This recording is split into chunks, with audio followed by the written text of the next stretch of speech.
안녕하세요. 밤라디오 민준에 오신 것을 환영합니다. 저는 30대 후반의 여자입니다. 어릴 때부터 엄마에게 자주 혼이 났어요.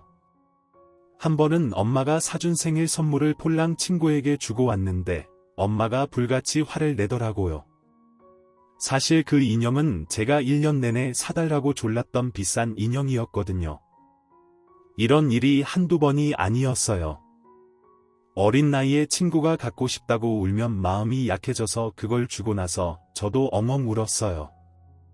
그때마다 엄마는 다시는 사달라고 하지 말라며 저를 혼냈죠. 학창 시절에도 똑같았어요. 추운 겨울, 노숙자가 겉옷도 없이 덜덜 떨고 있는 걸 봤어요. 그때 저는 엄마가 새로 사준 파카를 입고 있었죠. 이걸 주면 엄마한테 혼날 텐데 싶었지만 지나칠 수 없었어요. 처음엔 손에 쥐고 있던 핫팩만 주려고 했어요. 아저씨 괜찮으세요? 식사는 하셨어요? 너무 추워요. 아저씨는 너무 추워서 제대로 대답도 못했어요. 저는 핫팩과 파카 사이에서 고민했지만 덜덜 떨고 있는 그 노숙자를 더는 두고 볼 수 없었어요. 결국 아저씨에게 파카를 벗어주었고 그날 밤 엄마에게 뒤지게 혼났어요. 엄마는 그게 어딨어?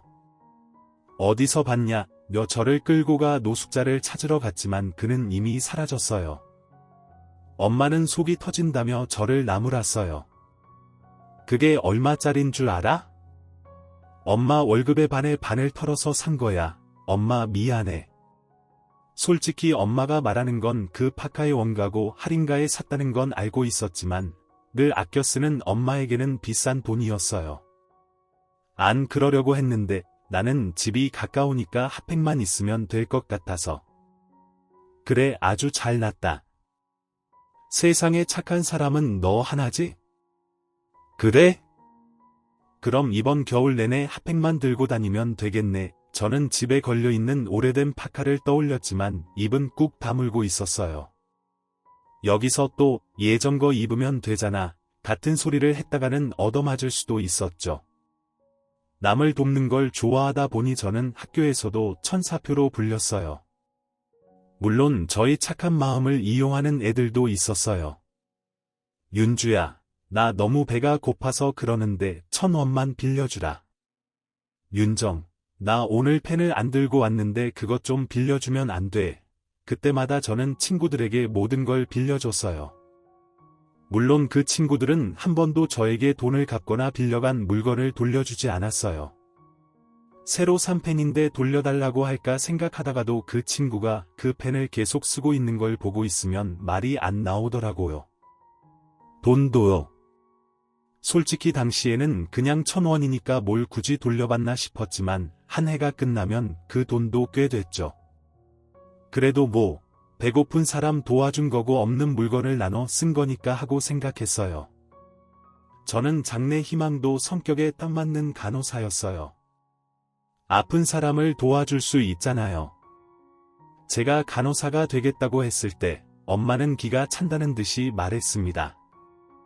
그냥 살아도 다 퍼다 주고 사는데 아주 마더 테레사가 되겠구나. 엄마는 늘 저를 걱정했어요. 저렇게 살다가는 호구 잡힌다면서 어떻게 이 험한 세상을 살려고 그러냐고요. 그래도 저는 간호대학에 들어갔습니다. 할 줄 아는 거라곤 남을 돕는 것뿐이었어요. 그게 기쁨인데 어쩔 수 없는 거잖아요. 대학에서도 선배에게 혼난 친구들을 늘 챙겼고 제가 혼날 때는 혼자 숨어서 울곤 했습니다. 누군가를 돕는 건 좋아하면서도 피해를 주는 건 좋아하지 않았거든요. 제 슬픔은 늘 뒷전이 되었지만 그렇게 인내한 결과 저는 대학 때도 천사표로 통했죠. 저에겐 그게 살아가는 기쁨이었어요. 그렇게 대학을 졸업한 뒤 드디어 원하는 간호사가 되었지만 세상은 착한 마음만으로는 결코 호락호락한 곳이 아니었습니다. 야, 나 오늘 일이 좀 있어서 그러는데 내가 당직 좀 대신 서라. 네, 선배님. 그럼 혹시 제가 다음 주 화요일에 일이 좀 있는데 선배님이 대신 서 주실 수 있나요? 그날 선배님이 당직 맞으시죠? 그날 나도 일 있는데 다른 날 대신해줄게. 그 선배는 툭하면 당직을 후배랑 바꾸는 걸로 악명이 높은 사람이었어요. 제 딴에는 최대한 착하게 약속을 받고 당직을 바꿔주려고도 했지만 소용없는 일이었습니다. 그 선배는 그 후로도 수시로 저에게 당직을 바꿔달라고 했고 그 요구를 계속해서 들어준 사람은 저밖에 없었습니다. 그런 저를 동기 간호사들은 답답해했어요. 우리도 근무한 지 벌써 1년째야. 못하는 건 못한다고 해야지. 그래도 아무도 안 도와준다고 하니까 나라도 도와줘야 할 것 같아서. 솔직히 그날 뭐가 있는 것도 아니고 내가 계속 이러면 내년에 후배들 들어와도 또 반복되는 거야. 넌 걔들 생각은 안 해? 그땐 또 내가 대신 해줘야지 뭐. 동기는 한숨을 푹 내쉬더니 말했습니다. 이제 보니까 넌 천사가 아니라 호구야. 호구. 네, 그쯤엔 저도 인정했어요. 저 호구 맞다는 거려? 그렇지만 어떡하겠어요. 싫은 소리가 죽어도 안 나오는데. 그러나 저의 이런 성향은 환자들에겐 빛을 발했어요. 정신없는 간호사 생활 중이어서 사실 전 늘 더해주지 못해서 미안한 마음도 있었는데 퇴원하는 환자마다 저에게 늘 같은 말을 하더라고요. 회전 시간 아닌데도 병실에 자주 들러주시는 분은 선생님뿐이었어요. 어쩜 그렇게 바쁘고 피곤한 와중에도 친절하세요? 선생님 덕분에 불안했던 병원 생활이 조금은 덜 무서웠어요. 그런 위로의 말도 충분한데 종종 퇴원 후에도 맛있는 간식을 보내주시는 분들도 있었습니다. 그러니 제가 좀 호구로 보여도 마음을 나누는 일을 멈출 수 없었죠. 그러던 어느 날이었습니다. 웬 할머니가 입원하셨는데 굉장히 까칠하셨어요. 선생님, 내가 너무 아프다고 아까부터 내가 먹던 소염 진통제 좀 먹어도 되냐고 몇 번을 물었어요. 사실 저는 들은 바가 없어서 당황했지만 일단 환자분을 진정시키기로 했습니다. 환자분 그러셨어요?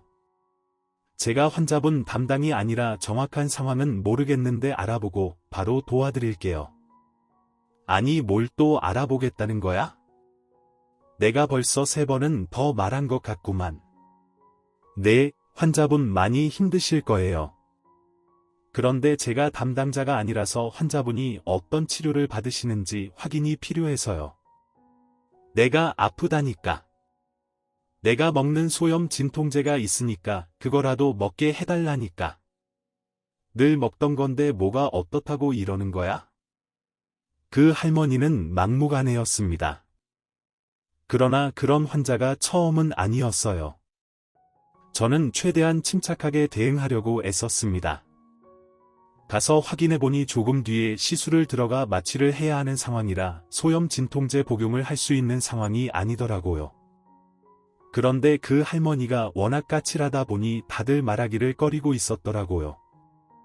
할머니의 담당 간호사는 툭하면 당직을 바꿔달라고 말하던 그 선배였습니다. 그러지 말고 내가 담당할래? 갑자기 담당을 바꾼다고요? 보니까 내가 잘 챙기는 것 같아서. 저 아직 챙긴 거 없는데. 그래 내가 하는 게 좋겠다. 바로 바꾼다. 그렇게 전 까칠한 할머니의 담당 간호사가 됐고 바로 가서 할머니에게 말했습니다. 환자분, 곧 시술 받으실 거라 소염 진통제 복용이 어렵대요. 뭐야? 그럼 진작에 그렇게 말을 했어야지. 안 드셔도 참으실 수 있겠어요? 몰라, 너무 아프다고. 곧 시술 받으시면 마취할 거니까 괜찮으실 거예요. 아무리 설명을 해도 까칠한 할머니 환자의 짜증은 늘어만 갔습니다. 저는 고민 끝에 제안했어요. 환자분, 제가 재밌는 얘기 해드릴까요? 뭐 갑자기 그게 무슨 뜬금없는 소리야? 원래 재밌는 것에 집중하면 아픈 게 좀 잊히잖아요. 그래서 뭐 어쩌라는 거야? 제 얘기 한번 들어보세요.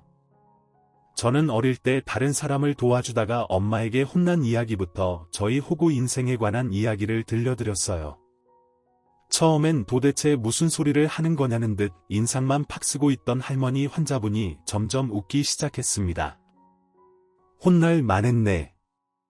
엄마가 어렵게 벌어서 사준 옷을 거지한테 줘버리면 어떡해? 그러니까요. 그땐 제가 진짜 철이 없었어요. 조금 뒤 그 할머니 환자분은 시술에 들어갔고 저는 안도의 한숨을 내쉬었습니다. 그래도 시술을 받고 나면 통증이 훨씬 나아지지 않을까 싶었거든요. 실제로 시술을 받은 뒤 할머니 환자분은 180도 달라져 있었습니다. 선생님, 내가 미안했어요. 허리가 찢어질 듯이 아프니까 눈에 뵈는 게 없더라고. 지금은 좀 어떠세요? 너무 편해요. 진작에 받을 걸 괜히 참고 살다가 이 지경이 됐지 뭐야. 정말 다행이에요. 그러니까 선생님도 너무 참지 말아요. 통증을 참으면 몸이 망가지듯이 마음의 고통도 마찬가지야. 계속 참기만 하면 탈락. 할머니 환자분은 진심으로 저를 걱정해 주시는 것 같았어요. 근데 선생님, 진짜 잘 살고 있는 거예요. 결국 베푼 건 돌아오게 돼 있거든.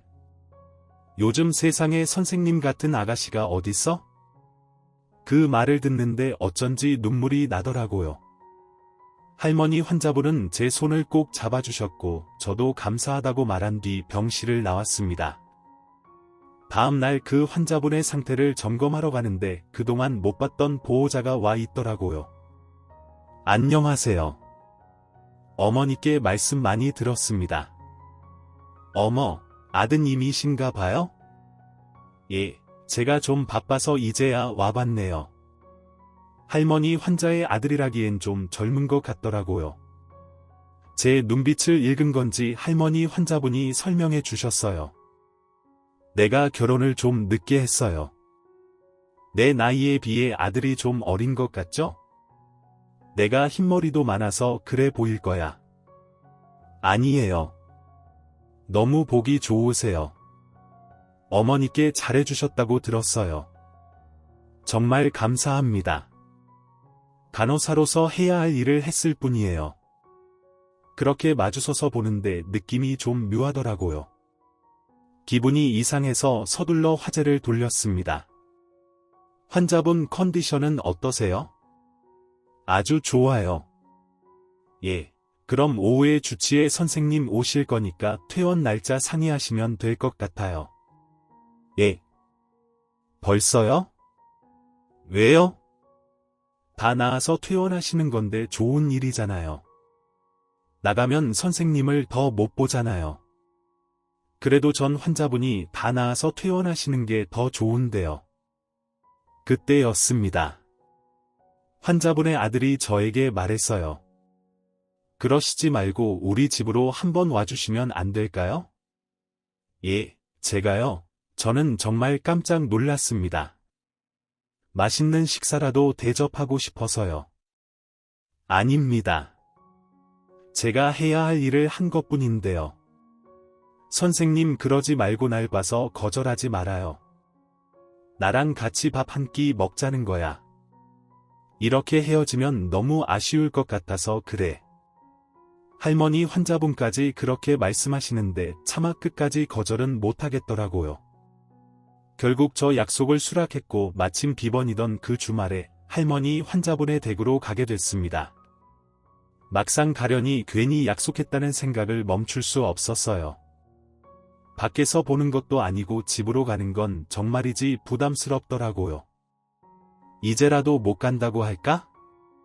갑자기 병원에 일이 생겼다고 하면 되지 않을까? 그러는 사이에도 저는 부지런히 걸어 할머니 환자분의 집 앞에 도착했어요. 집을 본 저는 입이 쩍 벌어지고 말았습니다. 집이 왜 이렇게 커?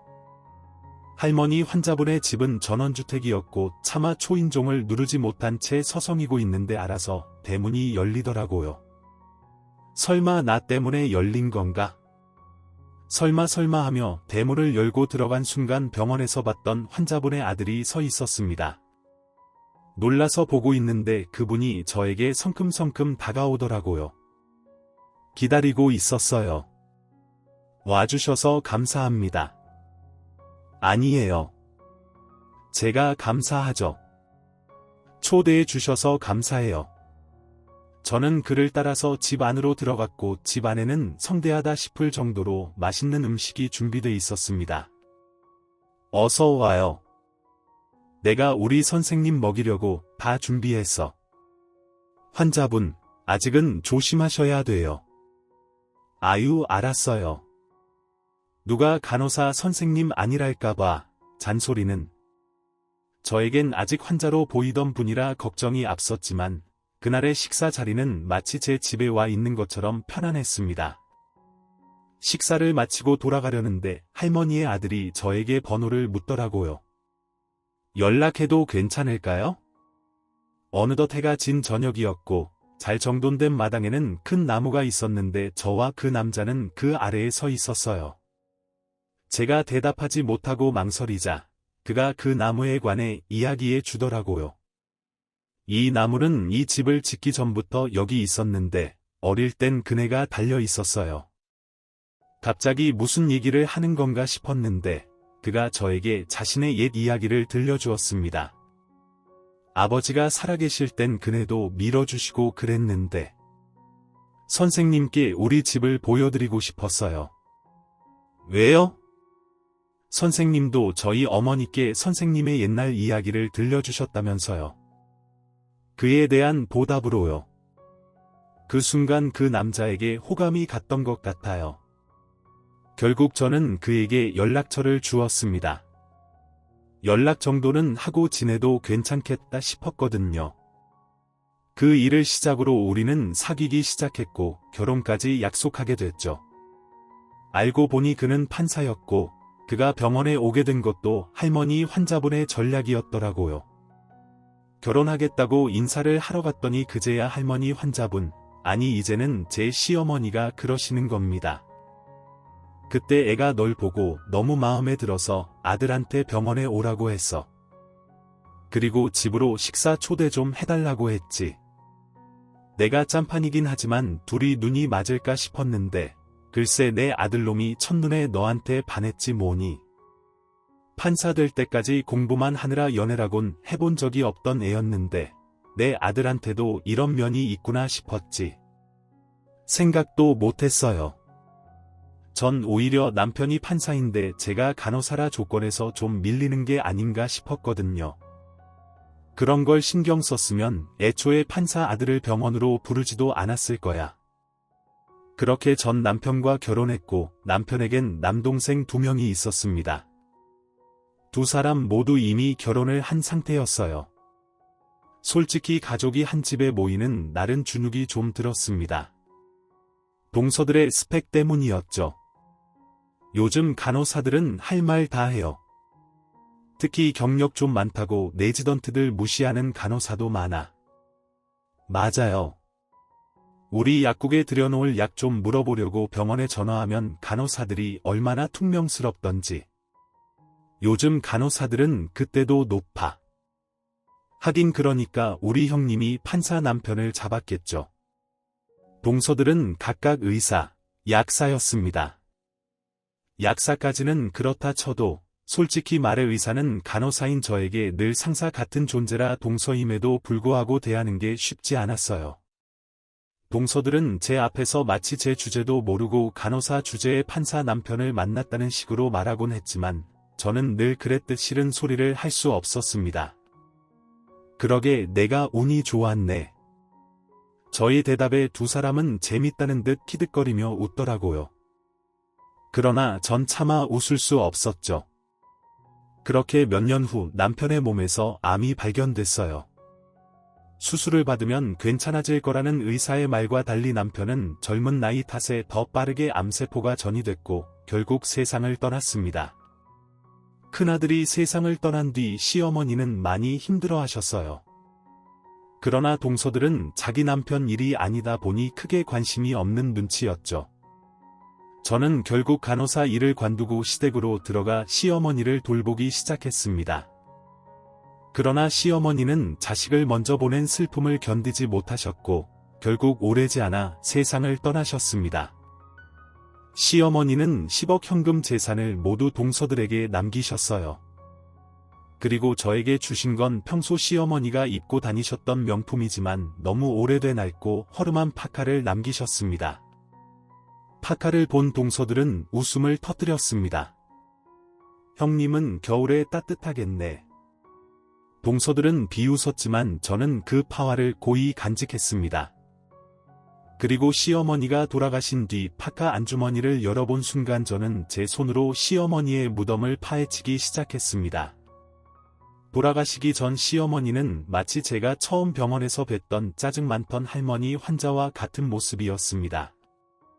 내가 너무 오래 살았나 보다. 어머니 그게 무슨 말씀이세요? 내가 먼저 갔어야 했어. 우리 큰아들은 살려주시고 나부터 보내달라고 그렇게 기도를 했는데 어머니 더 오래 제 곁에 있어주세요. 이 늙은이가 더 살아서 뭐 하라고 또 자식 먼저 보내는 꼴이나 보라고. 넌 그게 시어미한테 할 소리냐 어머니 그게 아니라 나는 더 못해. 떠나기 전에 재산부터 정리해야겠다. 남편이 세상을 떠난 뒤 시댁에서 살긴 했지만 시어머니의 재산에 대해선 아는 게 없었어요. 일단 시어머니가 살고 계신 집은 시어머니 명의의 집인 걸 알고 있었죠. 그 집을 공동 명의로 나눠주시려고 하나 막연히 생각했습니다. 애들 좀 다 불러라. 저는 시어머니의 명령에 따라 시동생 부부를 모두 불렀어요. 들어오면서도 동서들은 저에게 인사는 하는 둥 마는 둥 눈을 흘기더라고요. 아무튼 형님은 참 기회주의자 같아요. 뭐라고 맞아요? 그러니까 판사 남편도 잡았겠지만 어떻게 남편 죽자마자 시댁으로 들어올 생각을 해요. 남편도 없겠다. 시댁에서 나가야 될 것 같으니까 바로 시댁으로 붙은 거 맞죠? 거기다 운도 좋다니까 어머니도 곧 돌아가실 것 같잖아. 저는 처음으로 동서들에게 화를 냈습니다. 동서들 남편 잃고 슬픈 사람한테 그 말은 좀 심하지 않아. 제가 뭐 틀린 말 했어요. 아주머니 돌아가시자마자 어머니한테 붙은 거잖아요. 어머니께서 힘들어하시니까 들어온 거야. 그 덕에 결국 한몫 잡을 거 아니에요. 어머니 재산이 뭐 얼마나 된다고 어머 형님 순진한 척 하시는 것 봐. 대체 그게 무슨 소리야? 어머니 재산에 대해 진짜 모른다고요. 아주머니께 들은 것도 없다고요. 그게 말이 돼요. 저는 정말이지 어리둥절했습니다. 하여튼 능구렁이라니까 진짜 소름 끼쳐 동서들은 바로 시어머니의 방으로 향했고 따라 들어가 보니 먼저 들어간 시동생들이 시어머니와 이미 실랑이를 벌이고 있더라고요. 엄마 설마 형수한테 재산 다 주실 건 아니죠? 말도 안 돼. 형수는 남이지만 우리는 핏줄이잖아. 엄마 오늘 재산 때문에 부르신 거 맞죠? 설마 형수한테 미리 주려고 이러는 거 아니지? 응 엄마 얼른 말 좀 해봐. 시어머니는 기력 없는 눈으로 아들들을 보고 있었습니다. 내 아들들 너희들은 오래오래 잘 살아야 한다. 당연하지. 그러려면 엄마 재산을 우리한테도 줘야 한다니까. 아 진짜 불안해. 어차피 돌아가시면 똑같이 나누는 건데 왜 미리 부른 거야? 어머니 제 생각도 같아요. 동등하게는 나눠주시는 게 낫지 않을까요? 맞아요. 어머니 저희가 뭐 더 받겠다고 욕심 부리는 것도 아니고 형님도 이제 혼자신데 어머니 재산을 나눠 받긴 해야겠죠. 솔직히 말하면 형님은 혼자고 저희는 다 둘씩인데 저희한테 더 주시는 게 맞긴 하죠. 그러자 시동생이 그만하라는 듯 자기 와이프의 옆구리를 쿡 찌르더라고요. 저는 그제야 동사들이 집에 들어올 때부터 저를 경계하는 눈빛으로 본 이유를 알 것 같았습니다. 시어머니는 멍하니 자식들을 보고 있었습니다. 저는 그런 시어머니가 어쩐지 안쓰럽더라고요. 어머니 혹시 오늘 컨디션이 안 좋으시면 다음에 말씀하셔도 돼요. 재산 문제가 급한 것도 아니고 아니다. 오늘 해야 해. 그러나 시어머니는 제 말을 가로막으셨습니다. 순식간에 방 안에는 긴장감이 감돌았고 모두가 숨죽인 가운데 시어머니의 입만 쳐다보고 있었습니다. 물론 저는 시어머니의 안 좋은 상태가 더 신경 쓰였습니다. 시어머니는 저를 보며 말씀하셨어요. 나 좀 일으켰다오. 그 순간 동서들이 또다시 저를 매서운 눈빛으로 보더라고요. 저는 시어머니를 일으켜드렸고 편하게 기댈 수 있게 등 뒤에 쿠션도 대드렸습니다. 편하세요. 괜찮구나. 진통제 좀 더 드릴까요? 아니야, 이제부터 너희한테 내가 재밌는 얘기를 할 거니까 견딜 수 있을 거다. 시어머니는 저와 처음 만났던 날을 말씀하셨고 저는 저도 모르게 눈물을 터뜨리고 말았습니다. 시어머니의 말씀은 그 자리에 있던 저만 이해할 수 있는 말이었으니까요. 일단 이 집은 니들 형수랑 두 아들의 공동 명의로 물려주마. 그때까지만 해도 동서들은 여전히 저를 매섭게 보고 있었어요. 아들도 아닌 제가 공동 명의로 집을 물려받게 된 게 불만이었던 거죠. 어머니, 그래도 아들은 둘인데 굳이 셋이 공동 명의로 할 필요가 있을까요? 형님은 다른 거 주시면 되죠. 그러니까요. 제가 봐도 이건 좀. 그리고 내가 가진 현금 10억은 니들에게 물려주마. 시어머니가 말하는 니들은 동서 둘이었습니다. 예, 정말요? 저희가 잘못 들은 거죠. 그럼 형님은 너희 둘 맞아? 현금은 내 아들들보다 니들이 더 잘 관리할 것 같아서 주는 거야. 그제야 동서들은 눈에 힘을 풀더군요. 솔직히 저도 그 순간엔 조금 당황했어요. 그러나 저는 남편 대신 이 집을 공동 명의로 주신 거니까 자식으로 생각해 주신 거라고 생각했습니다. 그러나 동서들은 재밌어 죽겠다는 얼굴이더라고요. 역시 우리 어머님 걱정하세요. 맞아요. 형님은 하나지만 우리는 둘이니까 다 생각해서 주신 거잖아요. 형님 설마 불만 있으신 건 아니죠?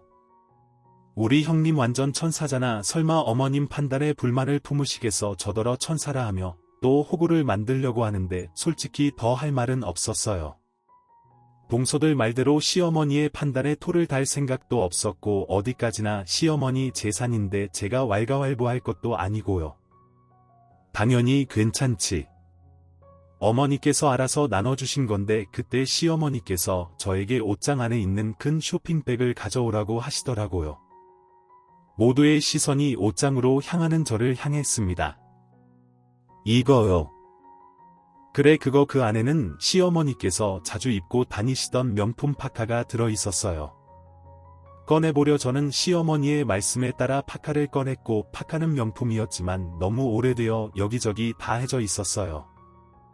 그간 그네 너한테 주마. 결혼 후 남편에게 들은 것이지만 그 명품 파카는 저희 남편이 판사가 되어 처음 받은 월급으로 시어머니를 사드린 것이었어요.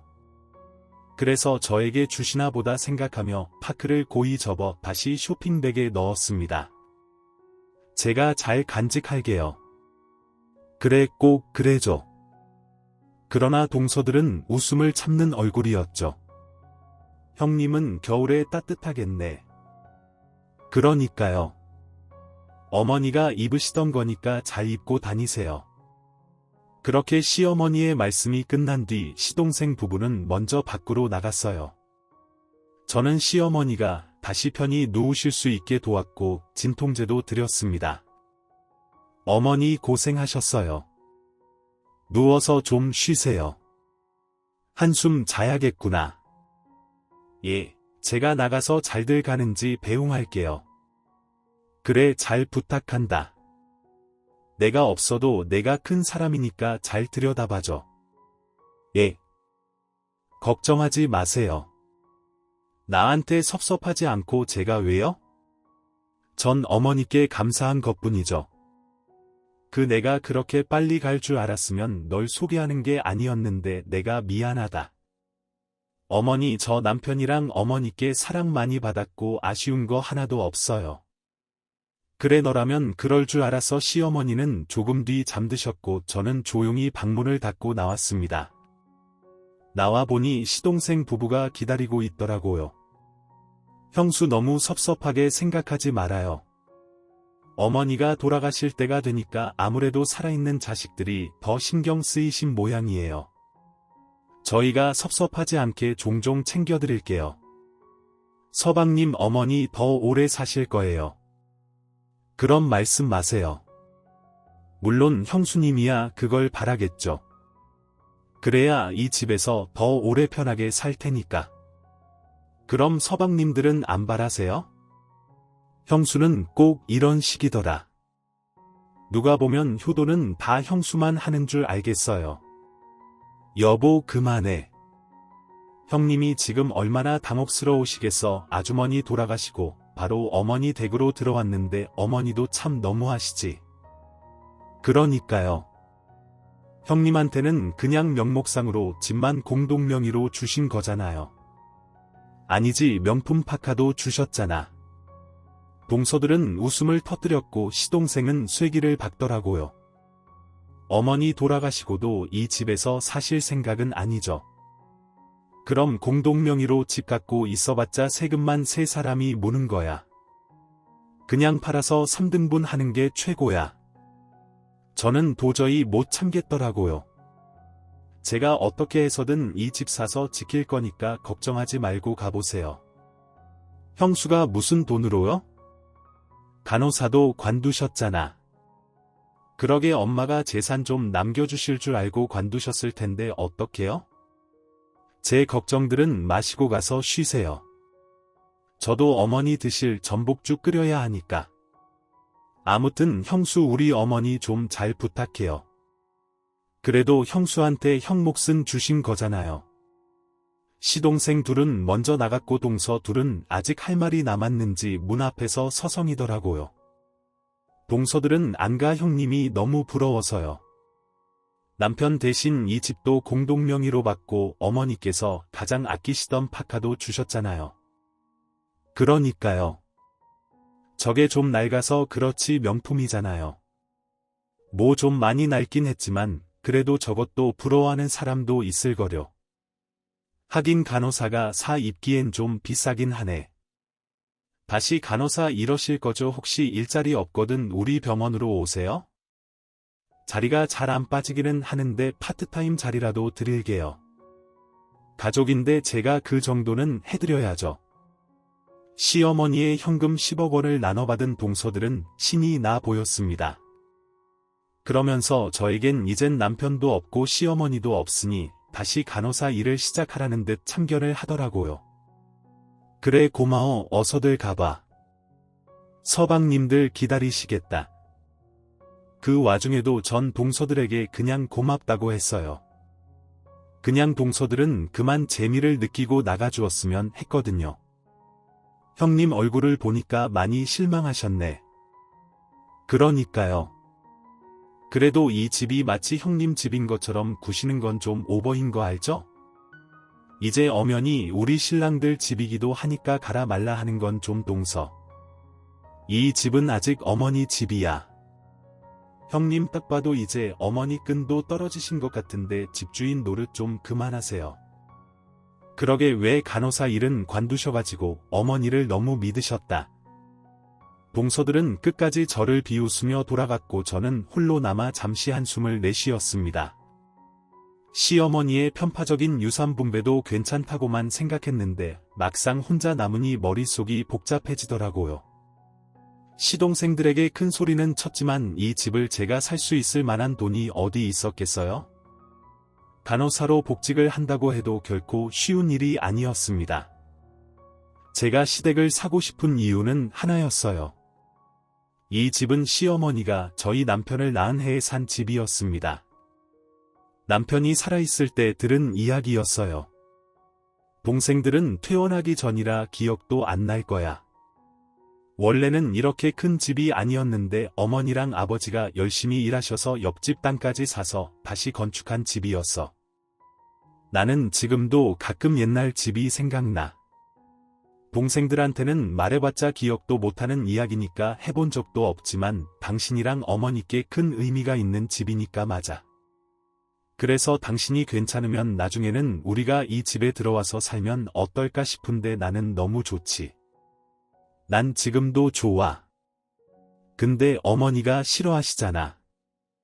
우리랑 같이 사는 거 당신 힘들까봐 그러신데 시어머니랑 사는 게 어디 쉽냐고. 더 자유롭게 편하게 살다가 나중에 들어오라고 하셨어.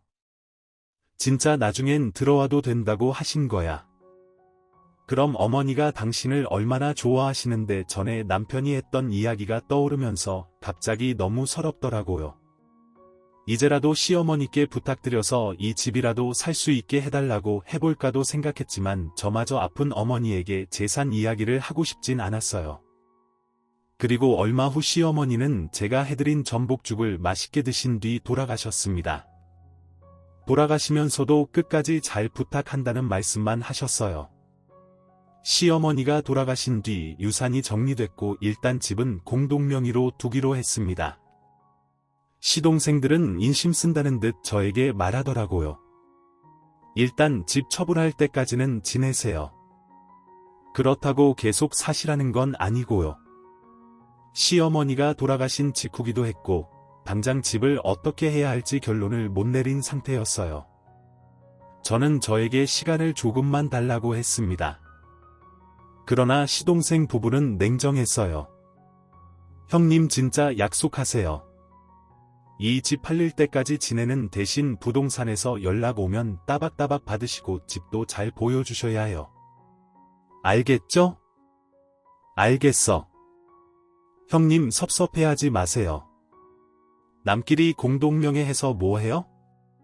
이런 건 빨리 처리할수록 서로 간에 좋아요.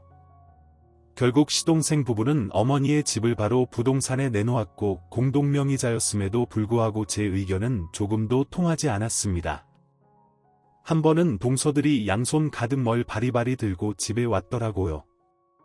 이게 다 뭐야? 나 주려고 가져온 거야?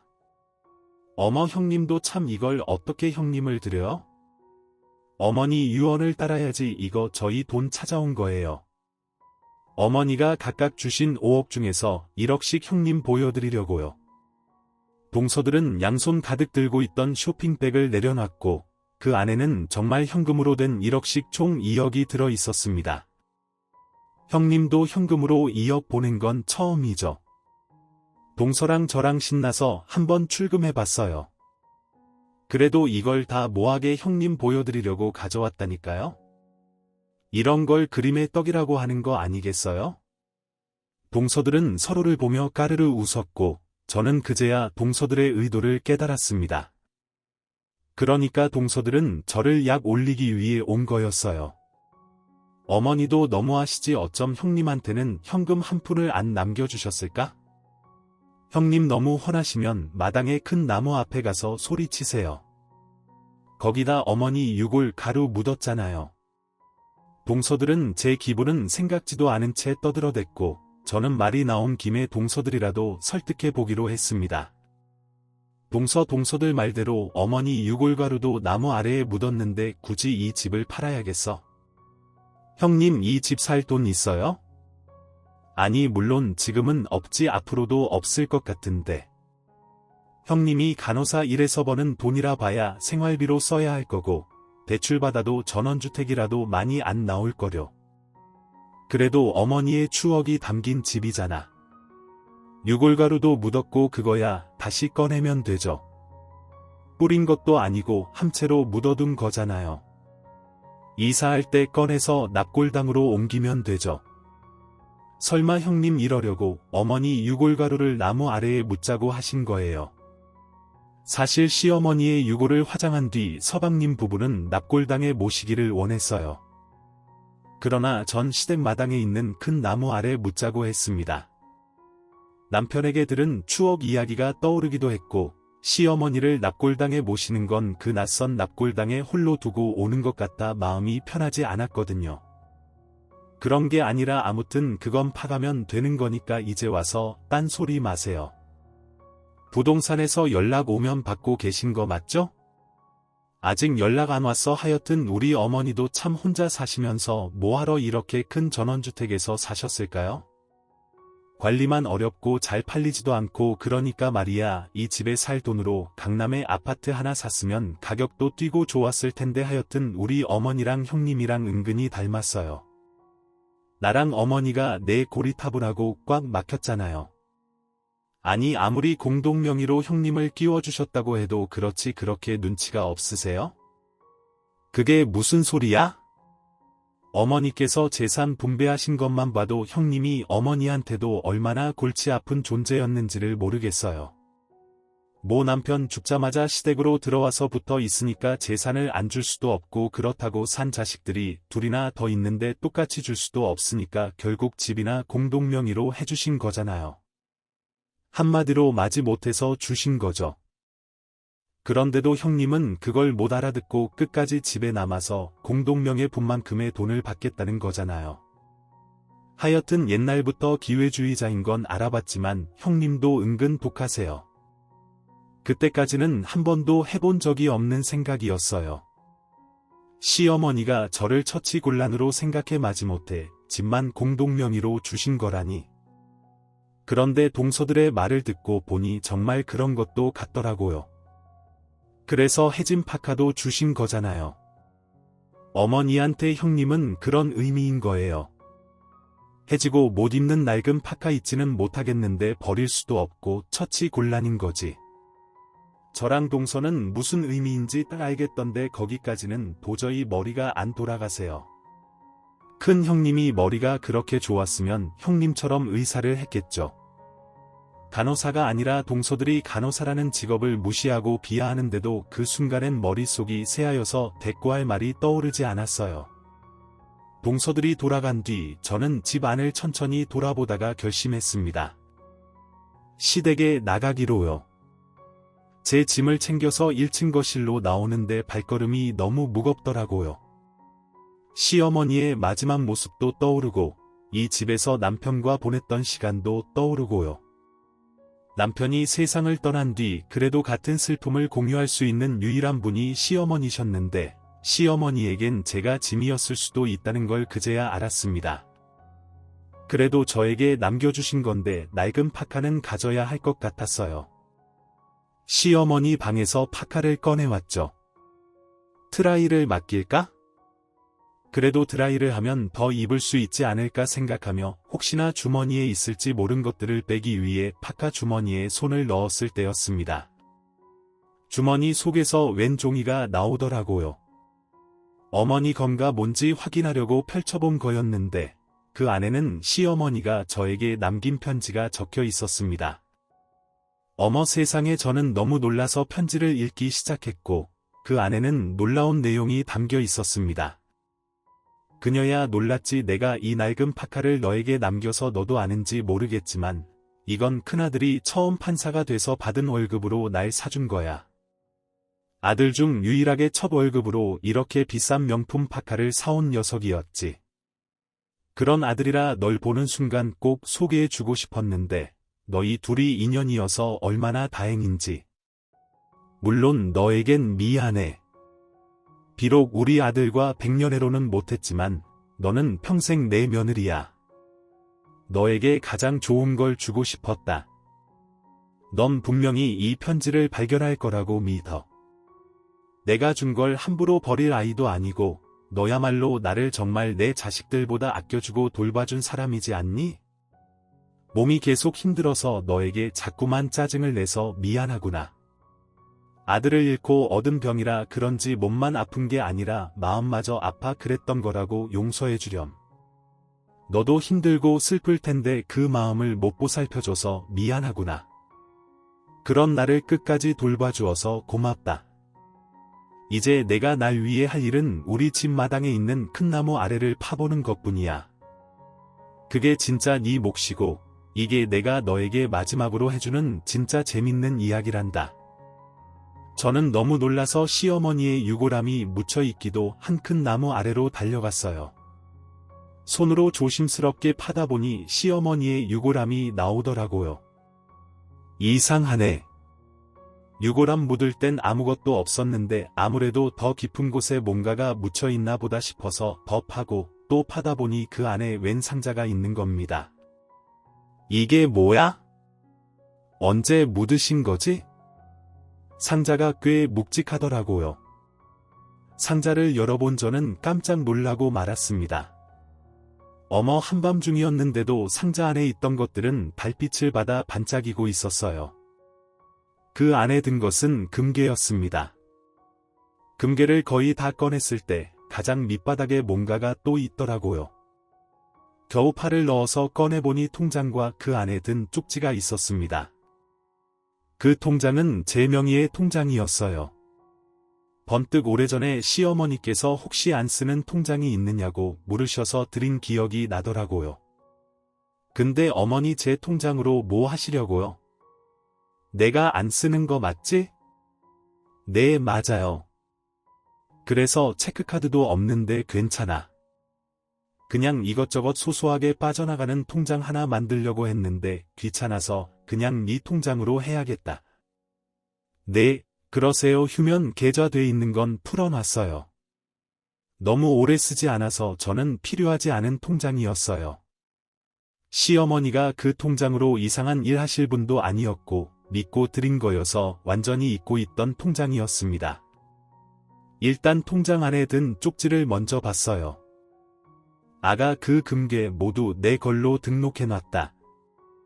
10억 정도는 될 거야. 내가 필요한데 꼭 사용하고 통장은 내가 틈날 때마다 조금씩 넣은 건데 얼마 안 돼. 그래도 당분간 네 생활비로는 충분히 쓰지 않을까 싶다. 다른 자식들도 있어서 이 정도 못밖에 못 남겨줘서 미안하구나. 그래도 넌 내 마음을 알아줄 거라고 믿는다. 그리고 내가 남겼다는 건 평생 비밀로 해. 누구한테도 알려줄 거 없다. 이게 내가 너에게 이걸 남기는 조건이야. 알겠지? 그래야 행복해야 한다. 네, 행복이 가장 먼저라는 걸 잊지 마.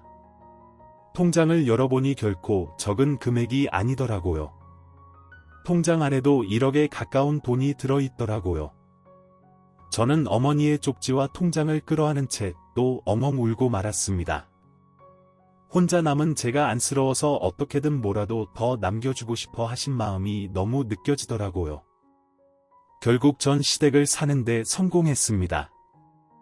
제가 시동생들에게 시세에 맞춰서 집값의 3분의 1씩 주겠다고 했더니 시동생들이 당황하더라고요. 병수가 돈이 어디서 났어? 그러게, 그건 알 거 없고 시세 보니까 이 집이 9억 정도 돼요. 제가 서방님들한테 각각 3억씩 나눠주면 되겠죠. 나머지는 제 몫이니까. 예, 그렇긴 하죠. 그럼 됐네요. 이로써 집 문제는 해결된 겁니다. 예, 형수님 집이 제 명의로 바뀐 뒤에야 시동생들은 구구절절 그 집에 관한 얘기를 털어놓더라고요. 형수님 종종 와도 되죠. 사실 저희한테도 추억이 많은 집이라 엄마도 여기 묻혀 있기도 하고 저는 그러라고 했습니다. 시어머니의 부탁도 있었고요. 제가 워낙에 호구잖아요. 저에게 모질게 굴었어도 시어머니에겐 또 귀한 자식이었을 테니까 어머니의 마음으로 시동생들을 보기로 했어요. 물론 동서들은 여전히 밉상이긴 합니다. 형님, 혹시 어머니가 저희 몰래 뭐 더 남겨주신 거 아니에요? 아유, 작은 형님, 어머니가 무슨 돈이 그렇게 많으시다고 아주머니 재산이 있었던 거죠. 저희한테 말 안 한 재산 밥들이나 먹자. 그래도 집이 남아있으니까 좋지 않아. 아니, 뭐 그렇긴 한데 솔직하게 말씀 좀 해주세요. 도대체 돈이 어디서 난 거예요? 전 끝까지 항고할 생각입니다. 시어머니께서 남기신 말씀도 있으니까요. 이 밉상 동서들은 어쩌냐고요. 그래도 뭐 어쩌겠어요? 가족인데 시어머니 기일에는 모여서 밥도 해먹고 좋은 이야기만 하려고 하고 있어요. 시어머니로 인해 연결된 가족이니까 또 언젠가는 서로를 애틋하는 날이 오지 않을까 기대하면서요. 물론 이제는 저도 할 말은 좀 하면서 삽니다. 시어머니 말씀대로 누구보다 먼저 제가 행복해지려고 하고 있어요. 그렇게 행복을 잘 충전해서 언제나 그랬듯 또 잘 나눠주는 사람으로 살아가려고요. 오늘 준비한 사연은 여기까지입니다. 재미있게 들으셨다면 구독과 좋아요, 알림 설정까지 눌러주세요. 그럼 저는 다음 사연으로 찾아뵐게요.